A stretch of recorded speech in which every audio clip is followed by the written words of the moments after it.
ਵਾਹਿਗੁਰੂ ਜੀ ਕਾ ਖਾਲਸਾ ਵਾਹਿਗੁਰੂ ਜੀ ਕੀ ਫਤਿਹ। ਅੱਜ ਅਸੀਂ ਗੱਲ ਕਰਾਂਗੇ alternative state and global order social application of nature book, ਜੋ ਸਾਡੀ 16ਵੀਂ ਕਿਤਾਬ ਹੈ। ਅਸੀਂ ਪਿਛਲੇ ਕਈ ਸਾਲਾਂ ਤੋਂ ਅਨੰਦਪੁਰ ਸਾਹਿਬ ਧਰਤੀ ਤੋਂ ਭਾਈ ਗੁਰਦਾਸ ਇੰਸਟੀਚਿਊਟ ਐਡਵਾਂਸਿੰਗ ਸਟੱਡੀ ਦੀ ਸੰਸਥਾ ਚਲਾ ਰਹੇ ਹਾਂ।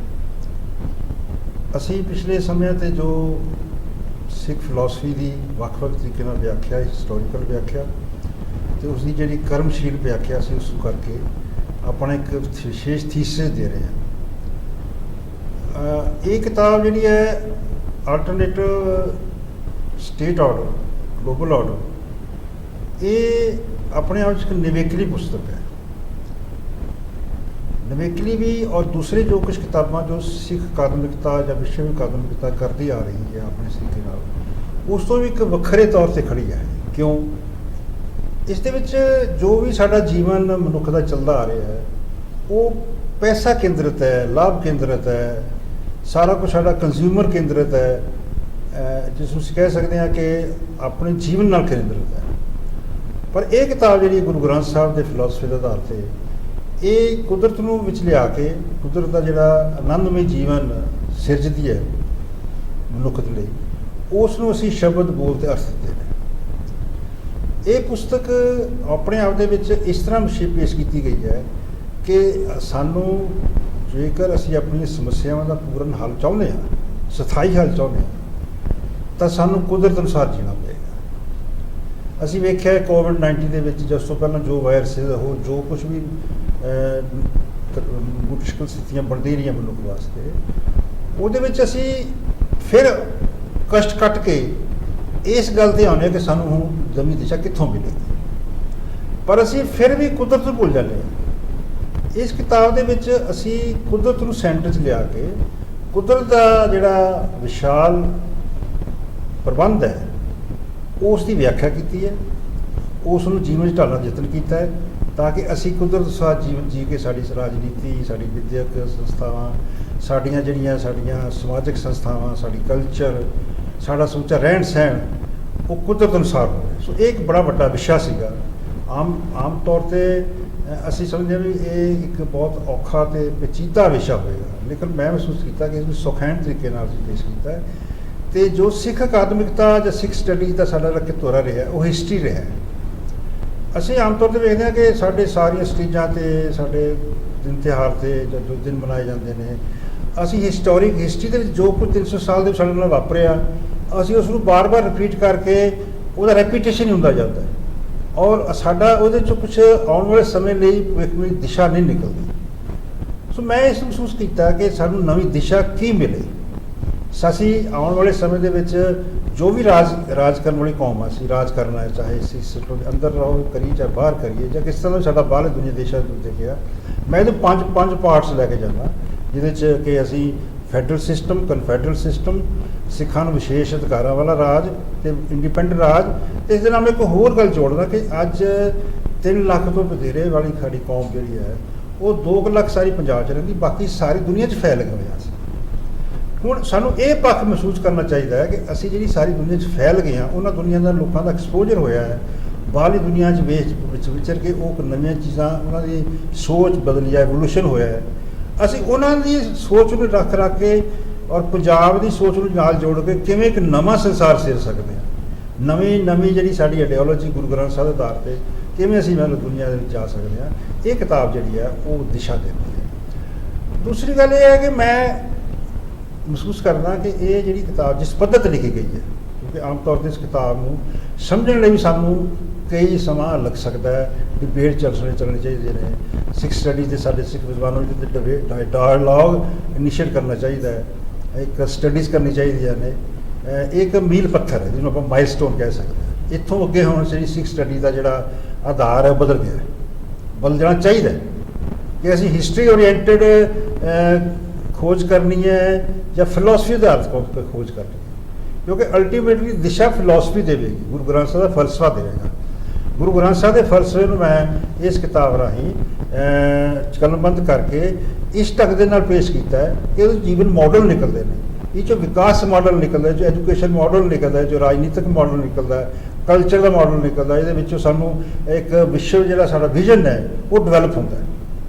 ਸੋ ਇਹਦੇ 'ਚੋਂ ਕਿੰਨੇ ਹੀ ਜਿਹੜੀ ਸਾਡੀਆਂ ਇੱਕ ਰਾਜ ਚਲਾਉਣ ਲਈ ਜਿਵੇਂ ਇੱਕ ਆਈਡੀਅਲਿਜ਼ਮ ਜਿਹੜਾ ਹੈ ਉਸ ਨੂੰ ਆਧਾਰ ਬਣਾਇਆ ਨੇਚਰ ਦਾ, ਅਤੇ ਉਸ ਨੇਚਰ 'ਚ ਸਾਨੂੰ ਕਿਹੋ ਜਿਹਾ ਪ੍ਰਸ਼ਾਸਕੀ ਢਾਂਚਾ, ਕਿਹੋ ਜਿਹੀ ਸਿਵਲ ਸੁਸਾਇਟੀ, ਕਿਹੋ ਜਿਹਾ ਸਾਨੂੰ ਜੁਡੀਸ਼ਰੀ, ਪੋਲੀਟੀਕਲ ਸੁਸਾਇਟੀ, ਮੀਡੀਆ ਔਰ ਸਾਰੇ ਜਿਹੜੇ ਸਾਡਾ ਇੰਸਟੀਟਿਊਸ਼ਨ ਜਿਹੜੀਆਂ ਚੱਲਣੀਆਂ ਨੇ, ਹੋਰ ਰਾਜਕੀ ਇੰਸਟੀਟਿਊਸ਼ਨ, ਬਿਊਰੋਕਰੇਸੀ, ਇਹ ਸਾਰੇ ਟੇਕਅਪ ਕੀਤੇ ਗਏ ਨੇ।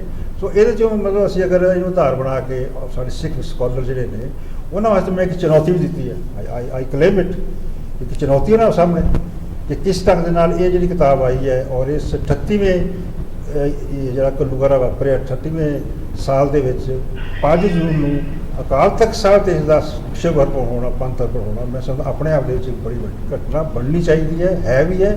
ਔਰ ਇਸ ਨੂੰ ਕਿਵੇਂ ਅਸੀਂ ਦੇਖੋ ਇੱਕ ਹੋਰ ਗੱਲ ਹੈ ਮਹਿਸੂਸ ਕਰਨ ਵਾਲੀ ਕਿ ਸਾਡੇ ਜਿਹੜੇ ਵਿਦਵਾਨ ਨੇ ਜਾਂ ਈਵਨ ਦੂਜੇ ਵਿਦਵਾਨ ਨੇ, ਮੈਂ ਕੰਪੇਅਰ ਨਹੀਂ ਕਰਦਾ, ਖਾਸ ਤੌਰ 'ਤੇ ਸਿੱਖ ਵਿਦਵਾਨ ਜਿੰਨਾ ਕਿ ਮੈਂ ਯੂਨੀਵਰਸਿਟੀ ਅਕਾਦਮਿਕਤਾ ਵੇਖਦਾ ਜਾਂ ਹੋਰ ਵੇਖਦਾ, ਉਹ ਕੋਈ ਡੀਪ ਸਟੱਡੀਜ਼ ਨਹੀਂ ਕਰ ਰਹੇ। ਖਾਸ ਤੌਰ 'ਤੇ ਨੌਨ ਅਕੈਡਮਿਕ ਜਿਹੜੇ ਕੰਮ ਹੋ ਰਹੇ ਨੇ ਉਹਨਾਂ ਤੋਂ ਰਿਕਗਨਾਈਜ਼ ਕਰਦੇ ਹੀ ਨਹੀਂ ਉਹ। ਮੈਂ ਸਮਝਦਾ ਬੜੀ ਵੱਡੀ ਗਲਤੀ ਉਹਨਾਂ ਦੀ। ਸਾਡੇ ਮਿਸ਼ਨਰੀਜ਼ ਨੇ, ਸਾਡੇ ਹੋਰ ਧਾਰਮਿਕ ਸੰਸਥਾਵਾਂ ਨੇ, ਉਹਨਾਂ ਨੂੰ ਵੀ ਇਹ ਅਡੋਪਟ ਕਰਨੀ ਚਾਹੀਦੀਆਂ ਨੇ। ਆਫਟਰ ਅਸੀਂ ਕਿੰਨਾ ਕੁ ਚਿਰ ਹੋਰ ਅੱਗੇ ਜਾ ਕੇ ਉਹ ਇਸ ਜਿਸ ਤਰ੍ਹਾਂ ਦਾ ਪ੍ਰਚਲਿਤ ਰਵਾਇਤੀ ਪ੍ਰਚਾਰ ਹੋ ਰਿਹਾ ਉਸ ਨੂੰ ਲੈ ਕੇ ਜਾਵਾਂਗੇ। ਮੇਰਾ ਇੱਕ ਸਵਾਲ ਹੈ ਵੱਡੇ ਵੱਡੇ ਪ੍ਰਚਾਰ ਕਰਨ ਕਿ ਤੁਸੀਂ 15-20 ਸਾਲ ਪਹਿਲਾਂ ਜੋ ਕੁਛ ਕਰਦੇ ਆ ਰਹੇ ਸੀ, ਜੋ ਕੁਛ ਹੁਣ ਬੋਲ ਰਹੇ ਹੋ, ਅਤੇ 15-20 ਸਾਲ ਜਦੋਂ ਹੋਰ ਬੁੱਢੇ ਹੋ ਜਾਏ ਤਾਂ ਕੀ ਬੋਲੋਗੇ? ਸੋ ਮੈਂ ਮਹਿਸੂਸ ਕਰਦਾ ਕਿ ਇਹ ਕਿਤਾਬ ਉਹਨਾਂ ਲਈ ਵੀ ਇੱਕ ਐਸੀ ਦਿਸ਼ਾ ਦਿੰਦੀ ਹੈ ਕਿ ਭਾਈ ਤੁਸੀਂ ਆਪਣੇ ਲੈਕਚਰਾਂ ਰਾਹੀਂ, ਆਪਣੇ ਲਿਖਤਾਂ ਰਾਹੀਂ, ਆਪਣੇ ਬੋਲਣਾ ਰਾਹੀਂ ਇੱਕ ਨਵਾਂ ਸਿੱਖ ਸੰਸਾਰ ਸਿਰਜਣਾ, ਨਵੀਂ alternative history, not only of the Sikh Panth but of the world also. ਕਿਉਂਕਿ ਦੁਨੀਆ ਆਸ ਰੱਖ ਰਹੀ ਗੁਰੂ ਗ੍ਰੰਥ ਸਾਹਿਬ ਤੋਂ ਵੱਡੀ, ਇੱਕ ਆਸ ਅਸੀਂ ਕਿਵੇਂ ਪੂਰੀ ਕਰਾਂਗੇ? ਅਤੇ ਬੜਾ ਵੱਡਾ ਸਵਾਲ ਹੈ ਤੁਹਾਡੇ ਸਾਹਮਣੇ। ਆਪਣੇ ਨੂੰ ਚੈਲੰਜ ਕਰੋ ਕਿ ਅਸੀਂ ਦੁਨੀਆ ਦੀ ਆਸਾਂ ਉਮੀਦਾਂ 'ਤੇ ਕਿਵੇਂ ਪੂਰੇ ਉਤਰਾਂਗੇ, ਫਿਰ ਅਸੀਂ ਨਵਾਂ ਸੰਸਾਰ ਸਿਰ ਸਕਾਂਗੇ। ਨਹੀਂ ਤਾਂ ਫਿਰ ਸਾਨੂੰ ਸਿੱਖ ਕਹਿਣ ਦਾ ਕੋਈ ਹੱਕ ਨਹੀਂ ਹੈਗਾ, ਸਾਨੂੰ ਗੁਰੂ ਗ੍ਰੰਥ ਸਾਹਿਬ ਦੇ ਪੈਰੋਕਾਰ ਹੋਣ ਦਾ ਕੋਈ ਹੱਕ ਨਹੀਂ ਹੈਗਾ। ਅਸੀਂ ਦਿਨ ਮਨਾਈ ਜਾਂਦੇ ਹਾਂ, ਯਾਦ ਕਰੀ ਜਾਂਦੇ ਹਾਂ, ਇੱਕ ਦਰਦ 'ਚ ਜੀ ਰਹੇ ਹਾਂ। ਹੋਰ ਬੜੀ ਵੱਡੀ ਗੱਲ ਹੈ ਕਿ ਸਾਰਾ ਪੰਥ ਇੱਕ ਦਰਦ 'ਚ ਜੀ ਰਿਹਾ ਹੈ। ਦਰਦ ਦੁਨੀਆ ਨੇ ਦਿੱਤਾ, ਸਾਨੂੰ ਦਿੱਤਾ ਹੈ, ਅਤੇ ਅਸੀਂ ਖੁਦ ਆਪਣੇ ਆਪ ਨੇ ਵੀ ਕਈ ਦਰਦ ਖੜੇ ਕੀਤੇ ਨੇ, ਪਰ ਉਹਨਾਂ ਦਰਦਾਂ ਦਾ ਨਿਵਾਰਨ ਕਿੱਥੇ ਹੈ? ਸਾਡੇ ਆਗੂ ਕੀ ਕਰ ਰਹੇ ਨੇ? ਉਹ ਜਿਹੜੇ ਰਾਜਨੀਤੀ ਕਰਦੇ ਨੇ, ਚਾਹੇ ਉਹ ਧਾਰਮਿਕ ਸੰਸਥਾਵਾਂ ਚਲਾਉਂਦੇ ਨੇ, ਚਾਹੇ ਕੋਈ ਰਾਜਨੀਤਿਕ ਸੰਸਥਾਵਾਂ ਚਲਾਉਂਦੇ ਨੇ, ਉਹ ਤਾਂ ਕੁਝ ਵੀ ਨਹੀਂ ਕਰ ਰਹੇ। ਸਿੱਖਾਂ ਨੂੰ ਦਿਸ਼ਾ ਦੇਣ ਵਾਸਤੇ ਇੱਕ ਦੇਖੋ ਸਾਧਨ ਹੈ, ਜਿਹੜੀ ਸਟੇਟ ਪਾਵਰ ਹੈ, ਇਹ ਆਪਣੇ ਵਿੱਚ ਅੰਤ ਨਹੀਂ ਹੁੰਦਾ, ਇਹ ਸਾਧਨ ਹੁੰਦਾ ਸਾਡੇ ਵੱਡੇ ਦੇਸ਼ਾਂ ਦੀ ਪ੍ਰਾਪਤੀ ਲਈ। ਅੱਜ ਪੰਜਾਬ ਦਾ ਇਤਨੇ ਵੱਡਾ ਅਸੀਂ ਦੁਕਾਨ ਚੱਲ ਰਹੇ ਹਾਂ, ਚੱਲਿਆ ਹੈ, ਲੇਕਿਨ ਆਉਣ ਵਾਲੇ ਸਮੇਂ 'ਚ ਅਸੀਂ ਕਿਸ ਢੰਗ ਦੇ ਨਾਲ ਇਹਨੂੰ ਨਵੀਂ ਦਿਸ਼ਾ ਲੈ ਕੇ ਇੱਕ ਨਵਾਂ ਪੰਥ ਉਭਾਰ ਸਕਦੇ ਹਾਂ, ਨਵੇਂ ਆਗੂ ਉਭਾਰ ਸਕਦੇ ਹਾਂ, ਨਵੇਂ ਸਾਡੇ ਸਕਾਲਰਸ ਆ ਸਕਦੇ ਨੇ, ਨਵੀਂ ਸਕਾਲਰਸ਼ਿਪ ਆ ਕੇ ਨਵੇਂ ਇਸ਼ੂਜ਼ ਨੂੰ ਕਿਵੇਂ ਡਿਬੇਟ ਕਰੇਗੀ। ਇਹ ਮੈਂ ਸਮਝਦਾ ਕਿ ਸਾਡਾ 2030 ਤੱਕ ਦਾ, ਮੈਂ ਬਹੁਤਾ ਲੰਬਾ ਨਹੀਂ ਜਾ ਰਿਹਾ, 2030 ਤੱਕ ਸਾਨੂੰ ਇਸ ਗੱਲ ਬਾਰੇ, ਕਿਤਾਬ ਬਾਰੇ, ਹੋਰ ਜੋ ਵੀ ਇਸ਼ੂਜ਼ ਨੇ, ਮੈਂ ਨਹੀਂ ਕਹਿੰਦਾ, ਪਰ ਇਹ ਤਾਂ ਸ਼ੁਰੂਆਤ ਹੈ। ਮੈਂ I have taken A beginning, I made A beginning. ਇਸ ਬਿਗਨਿੰਗ ਦੇ ਵਿੱਚੋਂ ਅਸੀਂ ਕਿਵੇਂ ਆਉਣ ਵਾਲੇ ਸਮੇਂ ਦੇ ਵਿੱਚ ਇੱਕ ਵੱਡੀ ਪਲਾਂਘ ਪੁੱਟ ਸਕਦੇ, ਜਿਹਨੂੰ ਆਪਾਂ ਕੁਆਂਟਮ ਲੀਪ ਕਹਿੰਦੇ ਹਾਂ। ਇਹ ਪੁਸਤਕ ਇੱਕ ਵਿਚਾਰਾਂ ਦਾ ਗੁਲਦਸਤਾ ਹੈ, ਜਿਹਨੂੰ ਡਾਕਟਰ ਗੁਰਬਖਸ਼ ਸਿੰਘ ਕਹਿੰਦੇ, ਗੁਲਦਸਤਾ ਦਸਤਾ ਲੈ ਕੇ ਦੁਨੀਆ ਕੋਲ ਜਾਈਏ, ਦੁਨੀਆ ਨੂੰ ਦੱਸੀਏ ਕਿ ਸਾਡੇ ਕੋਲ ਕੀ ਹੈ, ਗੁਰੂ ਗ੍ਰੰਥ ਸਾਹਿਬ ਕੋਲ ਕੀ ਹੈ, ਸਾਡਾ ਸਿੱਖ ਵਿਰਸਾ ਕੀ ਹੈ, ਸਾਡੀ ਸਿੱਖ ਸੰਸਥਾਵਾਂ ਕੀ ਨੇ, ਅਸੀਂ ਕਿਵੇਂ ਦੁਨੀਆ ਨੂੰ ਦਿਸ਼ਾ ਦੇ ਸਕਦੇ ਹਾਂ। ਇਹ ਪੁਸਤਕ ਜਿਹੜੀ ਹੈ ਇੱਕ ਗੁਲਦਸਤਾ ਹੈ, ਔਰ ਦੁਨੀਆ ਦੀ ਜਿਹੜੀ ਵਿਸ਼ਵ ਅਕਾਦਮਿਕਤਾ ਹੈ, ਵਿਸ਼ਵ ਜਿਹੜੀ ਯੂਨੀਵਰਸਿਟੀਜ਼ ਨੇ, ਉਹ ਵੀ 15-20 ਸਾਲ ਬਾਅਦ ਥੱਕ ਜਾਂਦੇ ਨੇ, ਨਵੇਂ ਥਿਊਜ਼ ਲਿਆ ਕੇ ਫਿਰ ਨਵੇਂ ਭਾਲ ਕਰਦੇ ਨੇ। ਇਹ ਚਿਰ ਸਥਾਈ ਭਾਰ ਹੈ। ਇਸ ਕਿਤਾਬ ਨੂੰ ਮੈਂ ਅੱਜ ਪੰਥ ਦੇ ਅਰਪਣ ਕਰਨ ਵਾਸਤੇ ਵਿੱਚ ਬੜੀ ਖੁਸ਼ੀ ਹੋਈ ਹੈ। ਸਿੰਘ ਸਾਹਿਬ ਨੂੰ ਮੈਂ ਕਿਹਾ ਵੀ ਇੱਥੇ ਵਿਸ਼ਾਲ ਸੈਂਟਰ ਬਣਾਓ, ਗਠਿਤ ਕਰੋ ਇੱਕ ਪੈਨਲ, ਮੇਰੀ ਪਹਿਲੀ ਕਿਤਾਬਾਂ ਵੀ ਕਰੋ। ਦੇਖੋ ਮੇਰੇ ਮੇਰੇ ਵਿੱਚ ਪੋਲੀਟੀਕਲ ਐਕਟਿਵਿਜ਼ਮ ਅਤੇ ਵਿਦਵਾਨਤਾ ਜਿਹੜੀ ਥਿੰਕਰ ਦੇ ਬੀਜ ਨੇ। ਮੇਰੀ ਸ਼ਖਸੀਅਤ ਇਸ ਢੰਗ ਨਾਲ ਇੱਕ ਦੂਜੇ ਵਿੱਚ ਗਰੋਥ ਹੈ। ਮੈਂ ਸਮਝਦਾ ਕਿ ਪੋਲੀਟੀਕਲ ਐਕਟਿਵਿਜ਼ਮ ਕੀ ਹੁੰਦਾ, ਕਿਵੇਂ ਸੰਘਰਸ਼ ਅਸੀਂ ਕੀਤਾ ਹੈ, ਸੰਘਰਸ਼ ਨੂੰ ਅਸੀਂ ਕਿਵੇਂ ਰਾਜਨੀਤਿਕ ਸੰਘਰਸ਼ ਨੂੰ ਕਿਵੇਂ ਅਸੀਂ ਸਿਧਾਂਤਕ ਸੰਘਰਸ਼ ਰਾਹੀਂ ਫਿਰ ਅੱਗੇ ਵਧਣਾ ਹੈ, ਇਹ ਮੈਂ ਆਪਣਾ ਕੰਮ ਕਰਦਾ ਆ ਰਿਹਾ। ਅਤੇ ਇਹ ਕਿਤਾਬ ਸਿੰਘ ਸਾਹਿਬ ਨੂੰ ਦਿੱਤੀ ਹੈ, ਉਹਨਾਂ ਨੇ ਵਾਅਦਾ ਕੀਤਾ ਕਿ ਅਸੀਂ ਕਰਾਂਗੇ, ਅਤੇ ਮੈਂ ਉਹਨਾਂ ਨੂੰ ਕਿਹਾ ਵੀ Akal Takht non state throne of the authority ਹੈ, ਤੁਸੀਂ ਵੱਡੇ ਦੁਨੀਆ ਦੇ ਜਿਹੜੇ ਮੁਖੀ ਨੇ ਧਰਮਾਂ ਦੇ, ਰਾਜਨੀਤਿਕ ਸ਼ਕਤੀਆਂ ਦੇ, ਉਹਨਾਂ ਨੂੰ ਕਿਵੇਂ ਤੁਸੀਂ ਅੱਗੇ ਜੋੜੋ, ਨਾਲ ਵਿਚਾਰ ਸੰਮੇਲਨ ਕਰਾਓ, ਇਸ ਕਿਤਾਬ ਨੂੰ ਪੰਥ ਦੀ ਤਾਕਤ ਬਣਾਓ। ਮੈਂ ਦਾਅਵਾ ਨਹੀਂ ਕਰਦਾ ਕਿ ਇਹ ਕਿਸ ਢੰਗ ਨਾਲ ਸਿੱਖ ਲੈਣਗੇ ਇਸ ਨੂੰ, ਪਰ ਮੇਰਾ ਦਾਅਵਾ ਇਹ ਹੈ ਕਿ ਇਹ ਕਿਤਾਬ ਜਿਹੜੀ ਹੈ ਸ੍ਰੀ ਗੁਰੂ ਗ੍ਰੰਥ ਸਾਹਿਬ ਦਾ ਦਾਅਵਾ ਦੁਨੀਆ ਕੇ ਪੇਸ਼ ਕਰਦੀ ਹੈ। ਸੋ ਜਿਸ ਨੂੰ ਮੈਂ ਕਹਿੰਦਾ ਕਿ ਇਹ ਪੁਸਤਕ ਮਨੁੱਖੀ ਤਕਦੀਰ ਦੀ ਨਵੀਂ ਘੜਤ ਕਰਨ ਦੀ ਸਿਧਾਂਤਕ ਦਸਤਾਵੇਜ਼ ਹੈ।